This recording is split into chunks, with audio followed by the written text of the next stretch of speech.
美国的针对摆在明面上，企图扣上间谍的罪名，但中方更狠，看穿美国的计谋。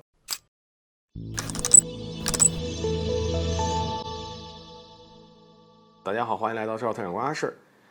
有美国官员表示，在全美各地港口作业的中国制造的起重设备，很有可能的是一种间谍工具啊。根据美媒报道，由于可能出现信息窃取的问题，威胁美国军事基地安全，目前美国国会正在要求五角大楼以及运输部门对此次事件进行说明。有关说法完全就是草木皆兵，误导美国民众。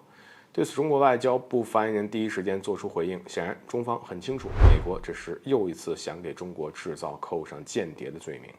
所以，为了防止事情的发酵揭露美国误导民众的意图随着这些年来中国在多个领域的迅速发展，美国是没少利用政治手段来搞封锁打压。在这之前，美国媒体及政府多方高层就中国商用气球意外飞入美国领空一事频繁的炒作抹黑，企图给中国扣上个间谍气球的罪名。哪怕中方呢对此多次解释，美方仍然是我行我素。与其说是不相信中方的解释，倒不如说是不想相信。毕竟呢，好不容易找到一个可以抹黑污蔑中国的机会这所谓间谍气球事件才过去多久？如今美方又在怀疑中国制造的起重设备存在间谍用途。那么作为全球第一大国，美国什么时候变得这么不自信了呢？一看到中国企业在美国市场发展的好，就想办法针对。那么说句可笑的，哪一次美方有拿出过证据来？说到底，中国制造的起重设备有没有违规，美国是最清楚的。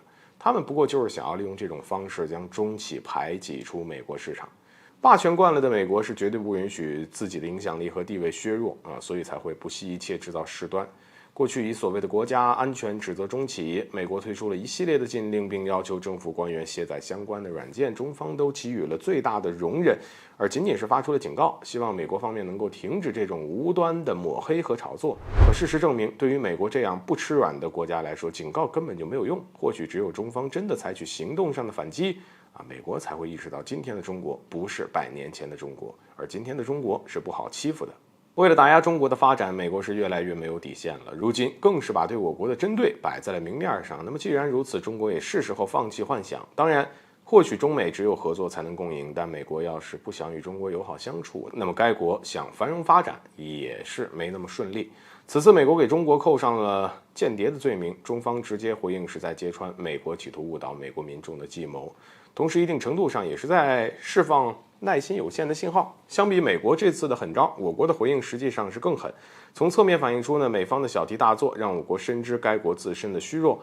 为了进行对华博弈，美国方面才多次试图向我国泼脏水，搞出莫须有的罪名。简单来说，身为全球的第一大国，美国用抹黑这种手段来攻击中国，对该国本身就是一个巨大的讽刺。